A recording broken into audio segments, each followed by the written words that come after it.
리얼미터 나와주세요. 간만에 여론추이 좀 수치를 분석해 보려고요. 뭐야 이게? 아, 너무 복잡하다. 네, 여기서부터 봐야 돼요? 지난주에도 그 박 대통령 이제 현 정국에 있어서 어떤 방식으로 책임을 져야 되는지 물었는데, 지난주에는 하야 또는 그 탄핵을 해야 된다는 여론이 42.3%였거든요. 네. 오늘은 55.3%가 나왔습니다. 그러니까 총리를 발표했더니 더 악화된 거예요. 네. 네. 박 대통령이 검찰 수사 대상에 포함돼야 되는지 이 부분을 조사를 했는데, 찬성 여론이 70.4%입니다. 새누리당 지지층을 제외하고 TK 쪽하고 60대 이상 보수층 모두가 탄핵에 찬성하는 것이 다수였고, 또한 직접 수사 대상이 돼야 된다는 것은 압도적으로 이쪽 핵심 지지층에서도 상당히 높았습니다. 진보 보수 할 거 없이 이제 예, 그렇습니다. 넘어간 거죠. 예. 예. 이게 이제 그동안에 박근혜 대통령의 지지율 추이군요, 이게. 네. 처음 의혹이 제기됐을 때부터. 예.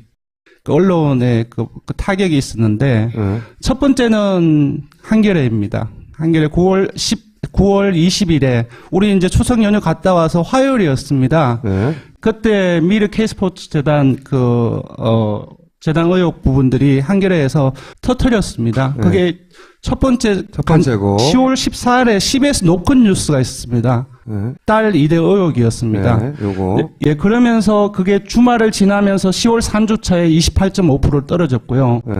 마지막에는 다 아실 겁니다. JTBC 뉴스룸에서 10월 24일 날 저녁에 연설문 유출 및 첨삭 의혹 부분들이 마지막 사과하게 되고 이제 넘어가는 거죠. 카운트 블러였고요. 전체 평균을 내면 10.9%까지 떨어졌는데요. 네. 어떤 조사에서는 한 자리 떨어진 것도 있었죠. 예, 내일신문 조사에서는 9%대로 떨어졌는데, 사실상 지금 10%, 9% 이거는 사실 의미가 없다고 생각이 듭니다. 이걸 보시면 됩니다. 이게 지금보다 핵심 지지층을 모아놨습니다. TK도 이렇게 떨어졌고, 예. 네. PK도 이렇게 떨어졌고, 예. PK, 60대도 이렇게. 예. 24일에 JTBC 방송 있고 난 다음에 25일에 대국민 사과 성명이 있었지 않습니까? 사과 성명이 사실 결정적이죠. 예. 맞습니다. 그럼 다 일치합니다. 60대는 박근혜 정부가 들어서고 난 이후에 저렇게 일종의 어느 한 시점에서 처음으로 저 현상이 나타났고요. 60대 이상에서. 보수도 그렇고. 보수도 동일한 시점입니다. 25일입니다. 아, 새누리당 새누리당 지지층은 좀 다르게 봐야 됩니다. 60대 이상과 보수층과는 다르게 코어 지지층. 국정수행 잘함, 긍정평가가 43.8, 국정수행 잘못함, 부정평가가 48.2 이제 벌어지기 시작하고 있습니다. 골수 새누리당 층에서도 벌이기 시작한 거네요. 예, 네. 맞습니다. 좀 와해라는 표현을 써도 될 정도의 그 지지층의 상황이 아닌가 이제 그렇게 보입니다. 국민의당이 이렇게 올라왔고, 네. 새누리당은 최근에 이렇게 쭉 해가지고 20%까지 내려왔어요? 국민의당이 18.5%가 됐고요. 그러니까 국민의당과 새누리당이 지금 뒤집어질 판이네요. 2%포인트 정도밖에 차이가 나지 않습니다. 민주당은 이제 계속 강세를 보이고 있고요. 지금 새누리당이 10% 빠진 거거든요. 10% 거의. 네. 그러면 저는 국민의당이 15%대 이 정도 대에서 14% 15%대에서 네. 받아서 25%까지도 가겠다 싶었는데 네네. 국민의당은 별로 못 받았어요. 이걸로 생각보다는. 정당을 지지하는 것은 사람을 지지하는 것 달리 상당히 좀 약간 안정성이 있습니다. 그렇죠. 그래서 물론 특정한 정당에서 다른 정당으로 이동하는 그 사람들의 수도 어느 정도 되지만, 바로 이동하는 것이 아니라 어느 정당도 지지하지 않는 무당층으로 그렇죠. 일단 갔다가 가는 수가 훨씬 많습니다. 그래서 지금은 그러한 그 과정으로 봐야 되지 않을까 싶습니다. TK는 뒤집어지지 않았지만 많이 붙었네요. 민주당이. 한 5일 정도를 연속해서 민주당이 앞선 경우는 최초입니다. 더민주가 저렇게 붙은 경우는 거의 처음입니다. 지금 제일 처음에 저는 31일 날, 그제 조사가 자료가 튀었나라고 생각을 했어요. 여기서 일로 확 올라와요. 25%까지. 예, 근데 지금 전체적으로 분석해 본 결과 이제 다른 것들하고 비교하면 튄 것이 아니라 이제 민심이 이제 움직였네요. 예, 문 전 대표하고 반기문 총장이 사실상 이전에는 TK에서 반기문 총장이 월등히 높았습니다. 근데 지금은 대선 주자. 거의 18.7대 18.4로 오늘 기준으로 해서 거의 붙어 있습니다. 딴 데가 아니라 예, TK에서도 붙어 있다. 예, 그 반사이익은 문재인 대표가 제일 많이 받았네. 네. 사실상 이번 전국에서 뭐 이해 득실을 뭐 이렇게 따지면 안 되겠지만 이재명 성남시장이 제일 튀었고요. 예, 이재명 시장이 가장 큰 폭으로 자신의 지지층을 결집시켜 나가고 있습니다. 3%가 튀었어요. 네. 이거 진짜 큰 거거든요. 사실상 이재명 시장은 불과 얼마 전 단계만 하더라도 한 2, 3%에 불과했고 한 5%까지 최근에 올랐었습니다. 그러니까 여론조사 기관에서는 저희들 같은 리얼미터에서는 5% 정도까지 그 자신의 지지층을 끌어모은다는 것은 어느 독립적인 그렇죠, 맞아요. 예, 독립적인 안정적인 지지층을 확보했다고 보는데 일단 3일간 1,500명 집계로도 9.3%가 나왔다는 것은 오늘도 거의 비슷하게 9점 몇 프로가 나왔습니다. 저는 일간이지만 상당히 좀 안정성을 가지고 있는 건 아니냐. 두 자리 숫자 진입이 눈앞에 예. 있다는 거죠. 안철수 대표하고 붙었어요. 이게 역전되면 어떻게 될지 몰라요, 이제. 그러면 문재인과 맞습니다. 이재명이 붙게 되는 상황도. 후발주자가 택할 수 있는 전략인 거죠. 그렇죠. 네. 강력한 이득이 된 다음에 둘이 남아서 역전한다. 이런 거거든, 보통 전략은. 하야를 요구하고 한 대권 주자가 이재명 밖에 없었기 때문에 예, 혼자 다 없었습니다. 먹었어요. 예. 지금은 근데 안철수, 박원순 다 요구하거든요, 하야. 예. 이젠. 예. 남은 건 거꾸로 문재인 전 대표 혼자 하야 얘기 안 하고 뭐 결단한다? 아니에요. 문 대표도 거국 중립 내각을 얘기하면서 박근혜는 국정에서 손을 떼야 된다 얘기를 했었어요. 물론 그렇긴 한데 제 말은 하야하라라는 구체적인 단어를 이재명 제일 먼저 박원순 그다음에 안철수까지 사실 야권의 유력 주자들이 다 얘기해버렸어요. 네. 먼저 지지율 거꾸로 순으로 다 얘기했는데 이제 문재인 전 대표만 남은 거예요. 본인이 여기서 진짜로 하야를 말할 건지 아니면 뭘 선택할지 모르겠지만 하야는 의미가 없는 단어가 됐다는 거예요. 그렇습니다. 네, 의미 네. 없는 단어가 됐고 그러니까 본인의 단어 선택이 별로 남지 않았어요. 네.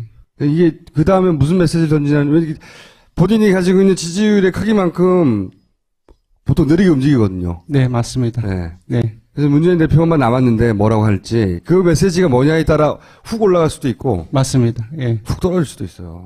경선까지 방정식하고 그리고 경선을 통과하고 나서 대선 본선에서 방정식이 좀 다르거든요. 대선 본선을 본다고 한다면은 사실상 우리가 흔히 많이 하는 중도 확장 그런 부분들을 신경을 써서 행보를 벌여나갈 수밖에 되게 조심스러울 수밖에 없습니다. 미리 조심하고 있는 거죠. 예, 근데 여기에 그래서- 대해서 이제 부자가 몸조심하다가 망한다고. 아니요. 예. 부자 몸조심 전략이 아니에요. 지금 아니긴 한데 그렇게 예전보다 보는- 훨씬 공격적으로 얘기를 하고 있어요. 그렇죠. 예. 근데 그렇게 보이기도 하는 부분이 있는 거예요. 근데 그 타이밍은 이제 살짝 어떻게 보면 약간 늦은 부분들이 있는 거죠. 박원순 시장은 더 일찍 했어야 돼요. 최소한. 맞습니다. 박원순 시장은 지지율로도 이제 역전돼 버렸고 이재명 맞습니다. 씨한테 예. 더 일찍 했어야 되고 안철수 대표도 늦긴 늦었는데 네네. 이 양반이 일찍 했다 손 치더라도 네. 하야라고 네. 안철수와 하야라고는 어울리지 않아요. 안철수의 지지자들이 하야 때문에 올라가진 않아. 맞습니다. 지지율이. 지금 안철수 대표로 넘어오면 네. 변동이 없습니다. 오늘도 오히려 주중 집계에서 10.3%가 나왔. 하지만 오늘 수치로 세게 보면 0.1% 얘기했는데도요. 포인트가 네, 떨어진 겁니다. 근데 이제 이 포인트를 이재명 하야로 생각하고 푹 뚫은 것 같아요. 네, 지금 네. 들어온 건데 이 변화가 없다니 이제 하야 얘기해봐. 재미있는 것은 이제 안철수 대표하고 이제 앞으로 이제 이재명 시장하고 이제 경쟁을 할 것 같은 거 제가 좀 분석을 해봤는데 40대 이하층은 안철수 전 대표가 안 됩니다. 이재명 시장한테. 이제는. 예. 이제 5, 60대 때문에 지금 유지를 하고 있는데 만약에 5, 60대 쪽에서 더 붙지 않는다고 한다면은 될 가능성이 제가 보기에는 크지 않나 싶습니다. 예. 크지 않다는 거예요? 크다는 거예요? 크다고 생각하는 거죠. 네. 반기문 어떻게 했어요? 그러니까 15.4%까지 급전 직하를 했습니다. 지켜줄 누나가 지금 자기도 못 지키고 있잖아요. 그러니까 아무것도 안 했는데 왜 떨어져요? 그러니까요. 아무것도 안 했는데 여기 있다가 아무것도 안 했는데 여기로 간 거예요. 근데 희한한 거는 정말 저도 이해하기 힘든 부분들이 있는데 20대 학생에서 아직까지 반기문 총장의 지지율이 어느 정도 수준에서 유지를 하고 있습니다. 그러니까 전 예. 이해가 가는 게 네. 반기문을 정치를 어떻게 읽을까를 가르쳐주지 않은 거지. 그냥 성공한 훌륭한 사람으로 보이는 거죠. 근데 이제 저렇게 떨어진 걸 알아버린 거예요? 20대에서 확 떨어지지는 않았을걸요? 맞습니다. 어느 정도 떨어지긴 떨어졌지만 어느 정도 유지를 하고 있습니다. 예. 여기 빨간색은 없잖아요. 새누리당을 따로 뽑은 게 아니고요. 여권으로 인식하는 반기문 총장을 제외하면 사실상 남는 분은 김무성 전 대표, 그리고 오세훈 전 시장, 그리고 유승민 전 원내대표인데 이들의 지지율이 2%에서 4%대에 이 밑으로 들어가서 이제 머물고 있습니다. 표에 안 그린 예. 거예요. 그리고 6위가 지금 여기는 안 나와 있지만 이번 주 주중에도 6위가 또 안희정 지사입니다. 안희정 지사가 치고 날 타이밍을 놓쳤죠. 청와대 엔진이 잠시 꺼지더라도 예. 보수 엔진들이 튼튼하니까 버틸 수 있다. 너무 걱정하지 말아라. 뭐 이런 얘기를 했죠. 아무 귀에 들어오지 않는 얘기를 또. 너무 현란한 비유를 많이 했어요. 그러니까. 이 양반 타이밍 못 잡는 거 보면 내가 안타까워요. 아니 근데 저는 저런 게 더 위험하다고 생각해요. 물론이에요. 이게 새누리당 지지자는 상처를 입은 거거든요. 상처를 입었어요. 상처를 입었기 때문에 더더욱이 내 마음을 줄 곳을 찾으면 확 쏠려가는 거예요. 지금은 줄 곳이 없는 거일 뿐이지 누군가가 나에게 저 사람한테 마음을 주어야 되겠다 싶으면 확 일치단결해서 몰려가서 역시 내가 옳았었어 라고 생각해 만드는 사람이 생기면 더 강한 결집력이 생기죠. 오늘 여기까지 할까요? 네. 알겠습니다. 오늘 감사합니다.